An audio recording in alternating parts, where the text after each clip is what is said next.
né? Então, vejam aí a quantidade de empresas também que estão vinculadas, né, que têm interesse nesse mega projeto. Aqui eu coloquei um mapa também dessas câmeras que fornecem, né, as imagens para o core. Hoje tem muito mais do que essas que estão aí, né? Já tem hoje 900 câmeras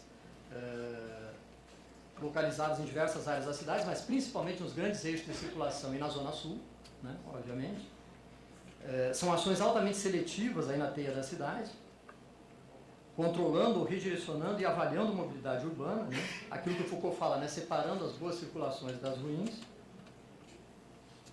E hoje é um projeto de colocar, já estão colocando, né, uma câmera na frente de cada um dos 10 mil ônibus da cidade. Na frente de cada ônibus, né, de cada coletivo, uma câmera para controlar toda a circulação. Acabaram de chegar, essa é uma informação recente que eu obtive, 300 carros da polícia dotados de modernos sistemas de câmera interna e externa, GPS e computador. E vai ser ampliado para mais 900 que estão chegando também. Esse para as UPPs. Né? Então, embora as favelas não tenham tantas câmeras, né, você vai ter os carros da polícia, todos eles com as câmeras fazendo esse controle. Bom, nesse trabalho, então, eu tinha referido aqui da Lívia, né, no trabalho de conclusão dela, ela mostra essa alta concentração de câmeras na Zona Sul, ao longo dos principais eixos de circulação, com amplas zonas que ela chama zonas de penumbra, né, ou, poderia dizer, de tele-invisibilidade dentro da cidade.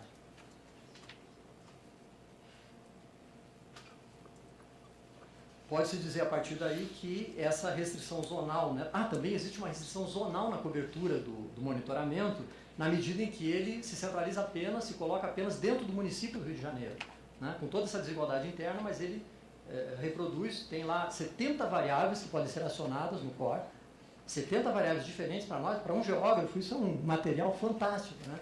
Eu fiquei louco para ter acesso, né, a essas 70 variáveis, só que não estavam, né, disponíveis, né, ao público. Mas eles mostraram lá, apertando um botão, né, que você tinha 70 variáveis do que está acontecendo em tempo real na cidade, né, desde um carro de lixo que está, né, se deslocando na cidade, os carros da polícia, 70 variáveis diferentes podem ser acionadas através desse telão, né, em que há esse controle, então, do município do Rio. Só que vários fenômenos e problemas, né, que você tem na cidade ultrapassam esse limite zonal do município. Né? Aí eu perguntei, como é que se passa na área metropolitana, essa conurbação toda aí, São João do Meriti, Nilópolis, Duque de Caxias, né? Simplesmente desaparece do mapa. Né? Então, é um controle restrito, né, zonalmente ao município do Rio de Janeiro. Não há nenhuma proposta de incorporação, né, num projeto para a região metropolitana, pelo menos por enquanto. Aí também existe, né, isso que a gente vai denominar aqui de contenção, né? Também nesse sentido da invisibilização telemática e informacional de vastas áreas, né, em geral as mais pobres ou periféricas, né, como apareceu ali no caso também das câmeras. Não querendo dizer com isso que tendo câmera vai ter mais, obviamente que não, né, segurança. Mas existe uma contenção informacional diferencial, né, ou uma televigilância desigual que se desdobra na cidade. Esse controle, então, ele estabelece aí um processo de contenção, e aí eu queria me deter um pouquinho nesse conceito de contenção territorial nas suas diferentes modalidades. Né? A gente está propondo chamar primeiro de contenção informacional, que é essa desenhada, né, principalmente pela ação do core, e uma outra mais física, né, e material, que é essa dos novos muros, né, que não deixa de ser também uma medida aí de contenção dentro da cidade. A contenção informacional envolveria, né, essa telecontenção, por densidade, né, teleinformacional, controle desse meio, né, o espaço em que se dá a circulação na linguagem do Foucault, e a contenção simbólico-midiática através das formas de representação desse espaço também que se propõe, que é o caso que a gente vai mostrar logo à frente sobre a mídia, representando, né, a questão da segurança na cidade. E a contenção física, né, tanto na forma dos campos, que são ainda esses espaços mais zonais, né, o campo de refugiados, eu falei, o protótipo dessa contenção, como através dos novos muros, através desses efeitos barragem. A contenção territorial, então, de uma maneira mais ampla, né, seria uma espécie de reclusão fracassada, né, ou simulada. Você não consegue mais confinar, né, os grupos tidos como criminosos, né, ou à margem desse processo mais amplo. Você, o máximo que consegue fazer é colocar uma barreira, né, colocar uma barragem né? E o que você barra de um lado, ele acaba podendo sair por outro, né? Tem sempre uma possibilidade de subverter esse processo, e como nessas fronteiras muradas, né, a nível internacional, que você tem sempre um migrante descobrindo, né, outro caminho para seguir, outra rota, né, para ele conseguir seguir aí o seu rumo. Contidos por um lado, né, podem fluir ou proliferar por outro. O impedimento ou restrição à expansão pode significar proliferação, né, ou maior efeito pressão de outro lado. A contenção, no fundo, acaba sendo um processo de não enfrentamento ou um processo de evitação, né, aquilo que muitos autores vão chamar de evitação do pior. Né, você está sempre ali fazendo uma gestão, né, de não alcançar o pior. A gente teve um pouco isso nas últimas eleições aqui, né? Votamos para evitar o pior. De alguma forma, a política é um pouco isso hoje, né? A evitação do pior. Fugir do problema real atacando apenas seus efeitos. Com essa metáfora da barragem, eu acho que é interessante essa expressão: ataca o fluxo, não a fonte. Né? Se ataca lá no meio do caminho, ela acaba fluindo para o outro lado e acaba não se discutindo, né, o problema efetivo que se dá na fonte. Aí existe, né, isso que eu estou chamando de efeito duto também, né, na medida em que pode se canalizar, não só barrar, mas também canalizar essas circulações.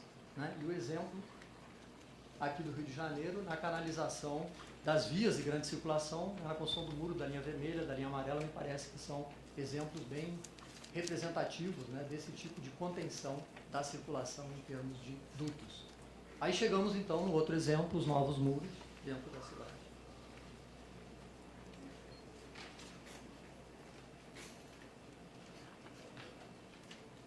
Há um controle, né, da mobilidade também através de estratégias mais diretas e materializadas de contenção territorial através da construção desses muros.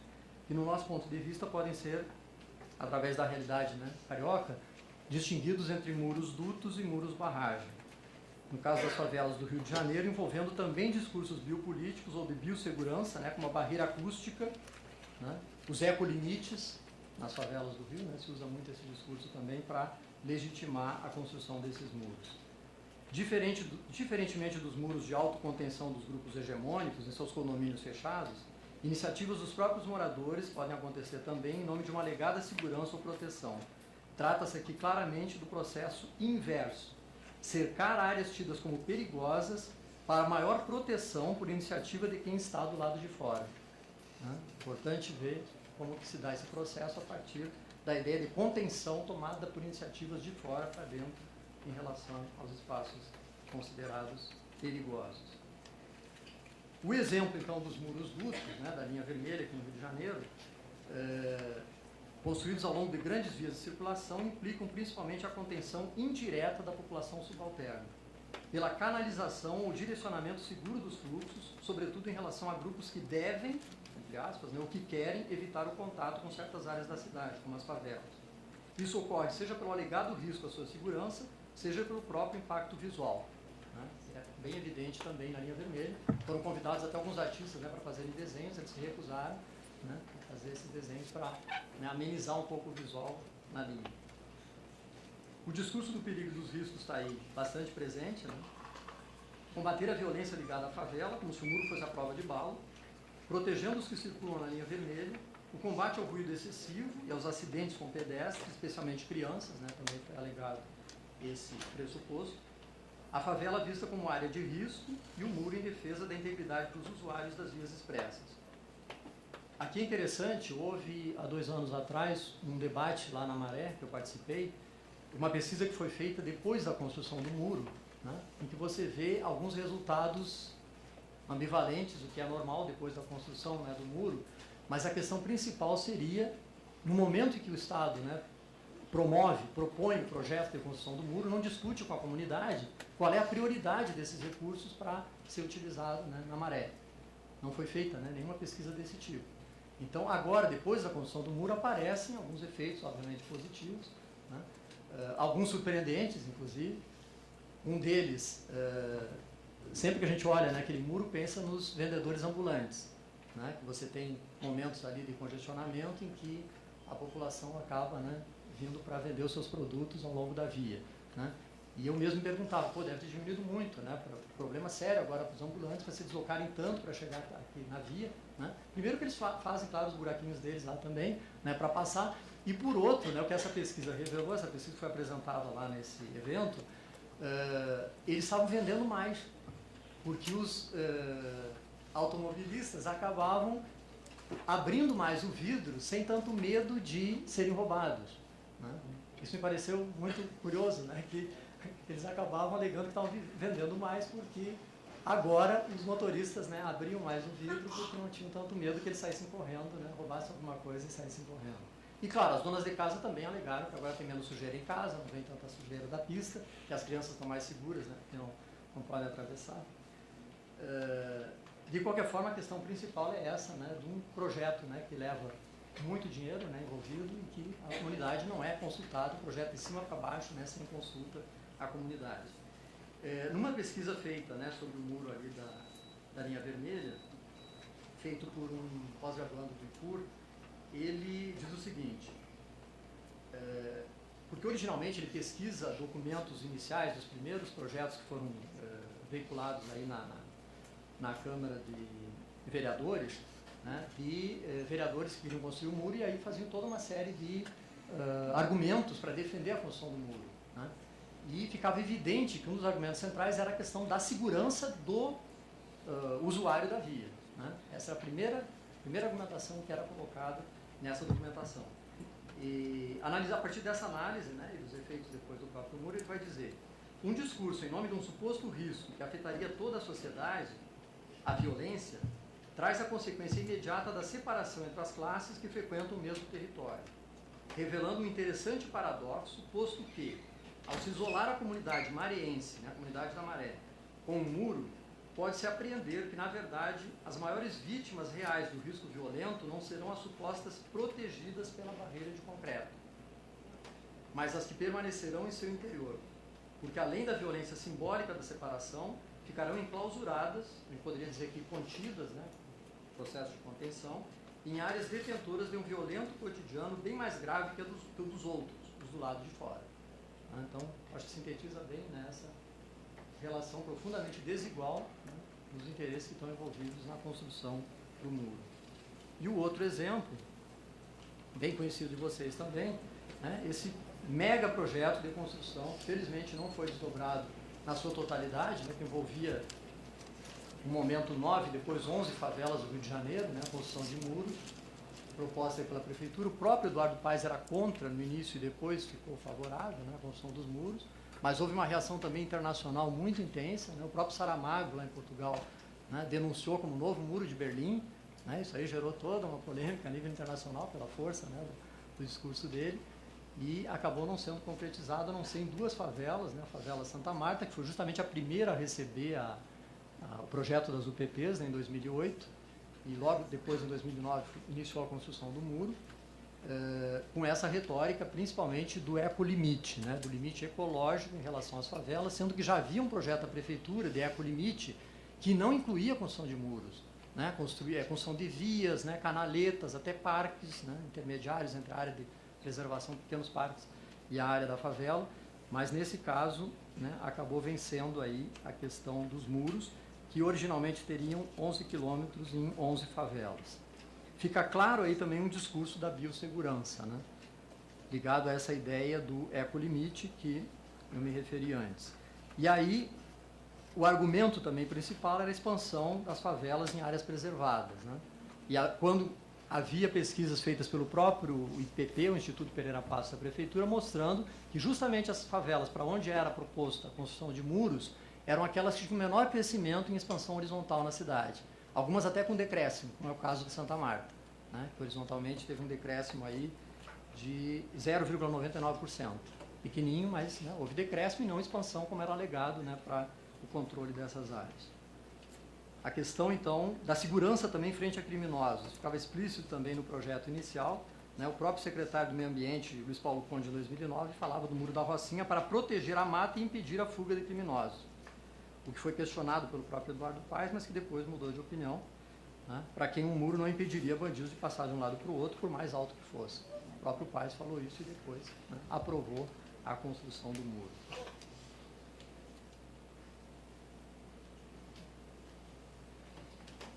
ainda que executados apenas em 2 favelas, né,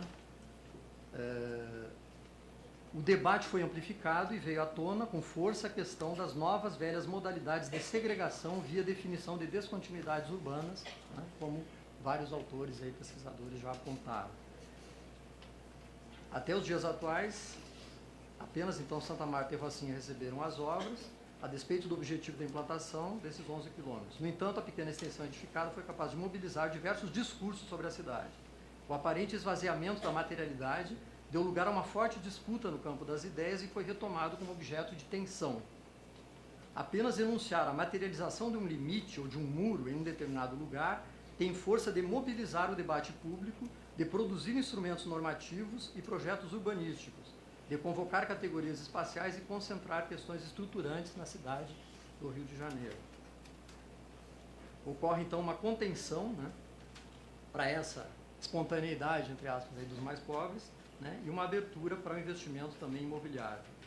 Visto em um conjunto de intervenções públicas recentes, essa política pública configura uma medida de contenção dos moradores pobres em um espaço limitado para a ação de urbanização espontânea, mas aberta para a ação de investidores imobiliários, como está acontecendo agora claramente depois da criação dos UPPs, né, interessados na valorização daquele solo urbano e em sua paulatina gentrificação, de alguma maneira, né, não sei se seria o termo aqui, mas né, uma transformação, né, e valorização do solo, como vem ocorrendo em várias favelas pós-UPP, como Vidigal e a Babilônia, com instalação de hotéis, né, pousadas e compra de residências por estrangeiros. E passamos para o último, né, exemplo de contenção, que eu proponho denominar de contenção simbólico-midiática. Como as políticas públicas são muito mais pautadas pela formação da opinião pública, promovida por um jornal como o Globo, né, voltado mais para a classe média aqui no Rio de Janeiro, percebe-se uma contenção territorial em nível simbólico que acaba tendo profundos efeitos materiais através das políticas de segurança que são feitas especialmente em função dessa mídia hegemônica, né, que é o Globo. Desenhando, portanto, hoje um cinturão de segurança, né, uma espécie de muro invisível em torno das áreas mais visitadas e mais ricas, né, ou transitadas do Rio de Janeiro. Essa pesquisa que nós fizemos, né, nos jornais O Globo e O Dia, comparando os 2 jornais e os processos de intervenção política, né, do combate ao tráfico em diferentes bairros do Rio de Janeiro, mostra claramente essa diferença de representação, né, num veículo midiático e no outro. Se vocês atentarem bem para esse primeiro mapa e compararem, né, com o segundo, vocês vão verificar, uma enorme diferença entre as áreas, né, em que essa alegada violência está representada por um diário, né, e pelo outro. Isso a gente, durante um ano a gente fez esse levantamento e o número de ocorrências, né, dessas intervenções, vocês veem aqui no primeiro mapa em relação ao Globo, muito mais a zona sul da cidade, né, ali representada, e no segundo mapa aparece aí sim a zona oeste, né, e a zona norte da cidade de uma maneira muito mais enfática do que no Globo. Para quem não é daqui, O Dia é um jornal bem mais popular, custa metade do preço do Globo, né? É um jornal, portanto, voltado mais para a classe média. São 2 formas, a gente pode dizer assim, de representação, né, da questão da segurança na cidade, através de 2 veículos de comunicação voltados para públicos, né, distintos, o Globo e O Dia. Bem, acredito que o meu tempo aí já está encerrando algumas reflexões finais. Primeiro, lembrando que a grande questão, né, da segurança, da insegurança, da ordem, da desordem, obviamente não são positivas ou negativas em si mesmas, né? A própria ideia de crise que a gente falou aqui, né, como um momento de, né, utilizada pelo capitalismo o tempo inteiro para se refazer, né, na verdade a crise também participa, né, da nossa vida como um elemento, né, inerente à questão da mudança. A questão aí é para onde que a gente vai com esse discurso, né, da insegurança, da desordem também, que é outro discurso bastante frequente hoje. Obviamente não são negativas em si mesmas. O problema ocorre ao sobreenfatizarmos esse discurso da segurança e da ordem, alimentando então o mito do controle indiscriminado dos riscos, né, como é um pouco o mito aí colocado pelo COR, e, portanto, evitarmos a todo custo correr riscos e, com isso, impedirmos a própria reinvenção e a renovação da sociedade. A televigilância e os novos muros, mais do que paradoxais, se conjugam em seu papel de simples administração ou regulação da desordem, como diria Agamben. Né? O Agamben, comparando a sociedade disciplinar com a sociedade de controle, ele vai dizer que na sociedade disciplinar você ainda acreditava no surgimento de uma nova ordem. Né? Hoje, diz ele, o máximo que se acredita é na regulação da desordem. Né? Já que é inexorável, né, vamos tentar regular, né, e controlar o pior. Conjugados à política de segurança por retomada de território das UPPs, claramente criam um cinturão pretensamente de segurança nas zonas mais ricas e turistificadas da cidade, num processo de contenção territorial que desloque e retenha os indesejados do outro lado. Administram-se, portanto, os limites, tanto no sentido concreto de direcionar espacialmente os fluxos, protegendo os bons fluxos, né, dos maus, quanto no sentido virtual, a partir de uma avaliação constante dos riscos. Cabe gerir os limites extremos, evitando catástrofes ou emergências mais graves, isto é, deixar os problemas dentro de limites, que são também probabilidades, considerados aceitáveis, ou fazendo com que, mesmo majorados, sejam aceitos, através de uma bem calculada construção midiática da opinião pública. Tem um autor, foi citado já aqui no encontro, né, o Lazarato, que ele fala que não vivemos apenas um mundo, né, moldado pela biopolítica, mas também por um termo que ele inventou chamado noopolítica, que é não simplesmente a gestão da vida, mas a gestão da publicidade, a gestão da informação, né, que é feita para essa população que está sendo pretensamente aí controlada. Tão importante quanto a gestão da vida, né, é a gestão da própria informação e a criação da opinião pública. O Big Brother telemático e esses novos muros, ambos assim corroboram também a recente metamorfose da sociedade de segurança ou da precaução para a sociedade de suspeita, sociedades que se protegem estruturalmente contra o próprio insurgente. O insurgente, o que ainda acredita em outra ordem, ou mesmo que acredita simplesmente no resgate de elementos da velha ordem e no fim da excepcionalidade, das políticas de exceção, acaba sendo criminalizado, e não apenas nos seus atos concretos, como na recente ação dos Black Blocs, mas também na antecipação do ato, como nas recentes prisões por simples suspeita, né, durante a Copa do Mundo. Cabe-nos, então, lutar pela descriminalização não mais apenas da pobreza, do subalterno, mas também da própria resistência, pois criminalizar todo tipo de insurgência é destruir o pouco que realizamos em termos de conquista democrática, a disputa e a argumentação aberta entre diferentes posições e projetos de mundo.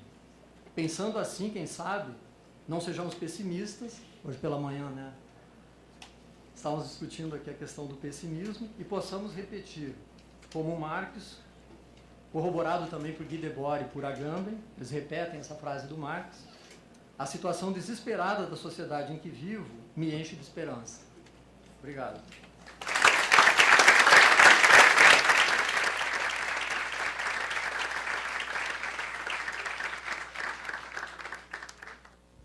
Deve ficar uma musiquinha aí do Lulu Santos no final.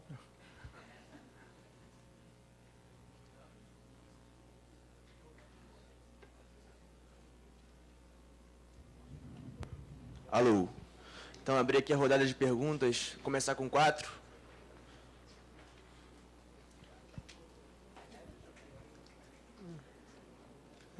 Boa tarde, eu sou o Bernardo, aluno de graduação aqui da Geografia. Primeiro, parabenizar pela fala, eu achei muito interessante. E você mencionou as últimas eleições, eu lembrei de uma questão que voltou a aparecer bastante nas últimas eleições, né, nos debates, que é a redução da maioridade penal. E eu acho que, no fundo, está muito associada, né, a algumas questões que você falou, como a insegurança, a banalização da violência e a tendência à privatização da segurança também, né? Porque eu acho interessante que os mesmos candidatos que defendem a redução da maioridade penal defendem também a privatização dos presídios, né, com aquele mesmo discurso de má capacidade de gestão do Estado, né? E aí eu queria saber a sua opinião sobre essa relação, né, essa nova forma de lucratividade, né, com os presos, né, com a gestão da vida, também relacionada a essa questão da gestão da opinião pública, como você falou, a partir da criminalização da pobreza.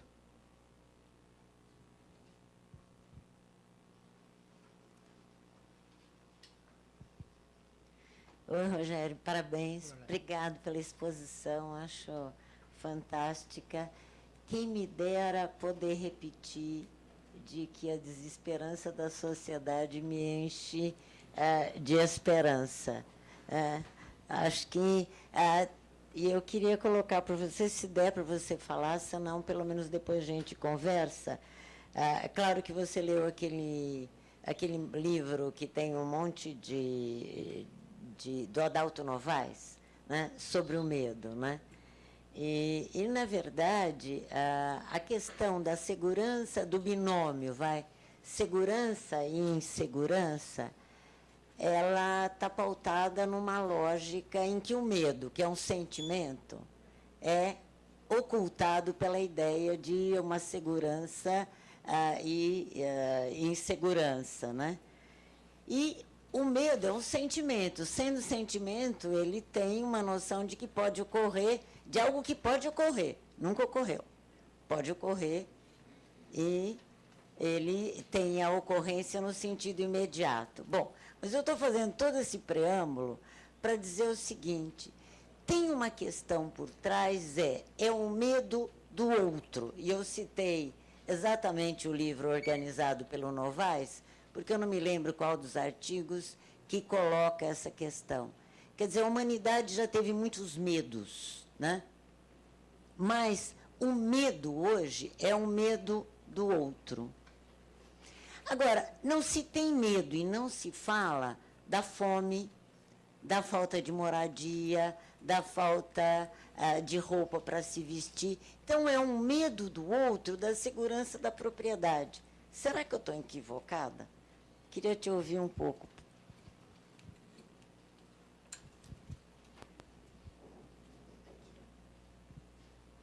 Rogério, meus parabéns pela exposição, pelo trabalho. Você sempre tem já a opção pela categoria território, mas o seu texto me lembrou muito Bachelard, a dialética do espaço, né, os de dentro e os de fora, quando você trabalha a ideia de contenção, a poética do espaço.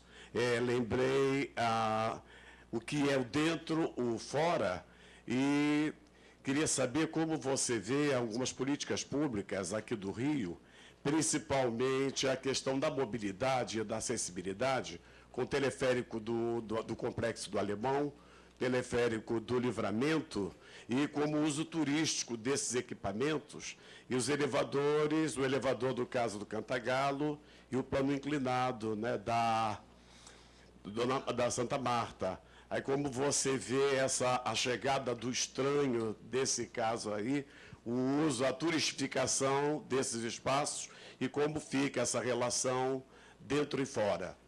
Mas meus parabéns aí pela exposição e por mais esse tempo que você marcou, viu?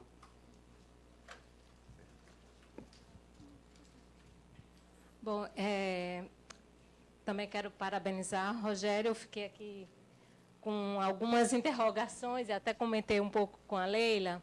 E vou ser bem direta. Quando você está denominando muro duto e muro barragem, eu fiquei aqui pensando, porque essas duas, não sei se a gente pode chamar de adjetivações para o muro, eles vêm de uma coisa que está relacionada à água. Ou seja, um é o condutor e o outro você está pensando em barrar. Mas aí, assim, não sei se isso foi intencional ou não, mas aí pensando na barragem, tem um momento que ela sangra, que ultrapassa. Se você pensa também, ou seja, pensou nessa possibilidade também, que esse muro físico aí, ele barra até um certo momento, mas, por outro lado, ele permite, né, possibilita, como você colocou a fala até do prefeito também, ou seja, nada impede que ultrapasse. Se você já pensou assim, ou seja, se essas denominações foram pensadas exatamente por essas possibilidades. E a outra coisa é que, não sei se você, como tem orientandos que fazem essas pesquisas, eu fiquei muito aqui pensando, talvez pela minha experiência, das escolas, que são cada vez mais instituições de reclusão, de controle, né, de tudo que aquilo estava muito mais contido nos presídios, e hoje, ou seja, que a gente já conhece, os condomínios, nós somos vigiados, etc., as escolas também, né, ou seja, nas salas, nos pátios, os alunos, os professores são constantemente vigiados, né, e retidos, porque até para passar eles têm que ter um cartão. Então, se isso você já explorou, porque eu fiquei bastante curiosa. E, mais uma vez, parabéns. Eu fiquei aqui bem empolgada.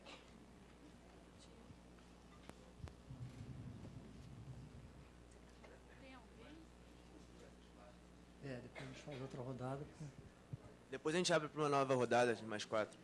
Bom, perdão por não responder todas as questões, mas vou tentar aqui, né, falar o que me for possível. Porque são questões importantes e mais estabelecem um diálogo e abrem também novas frentes, eu acho, né, para a gente continuar trabalhando.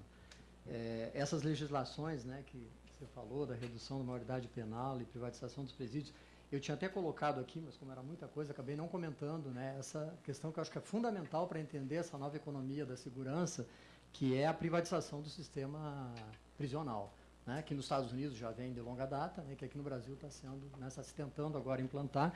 E nos Estados Unidos, eu tive a ocasião de ver um belo documentário também numa mostra de cinema que teve aqui no Rio, só sobre isso, né.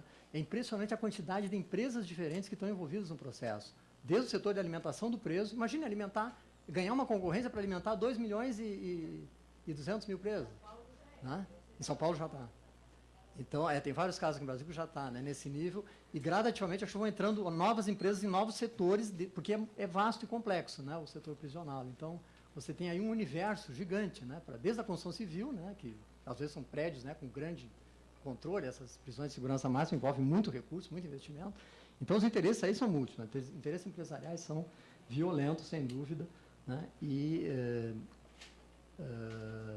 eu acho que no futuro a tendência, né, é você ter essa privatização generalizada, dada a força desses lobbies também empresariais que estão por trás.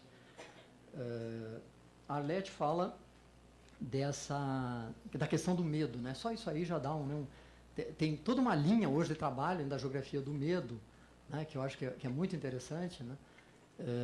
Tentar ver a vinculação disso com as formas espaciais, não só no sentido material, né, mas profundamente dotado de uma dimensão simbólica também, de como as pessoas reagem, né, atuam e reagem em função de situações de medo ou de alegado risco, como você lembrou bem. Né?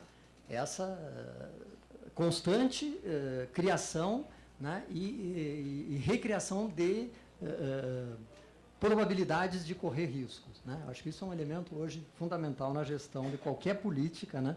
Você está mais, às vezes, trabalhando o futuro do que o presente. Já que você não consegue atacar o presente, né, você imagina um determinado futuro e aí coloca na cabeça das pessoas esse futuro para que ela legitime as medidas de exceção tomadas no presente. Né? Isso é recorrente. Né? O próprio capitalismo, no sentido financeiro, hoje, né, o que tem de capital futuro, né, você está vendendo o futuro. Está vendendo o tempo futuro no capital financeiro. Né?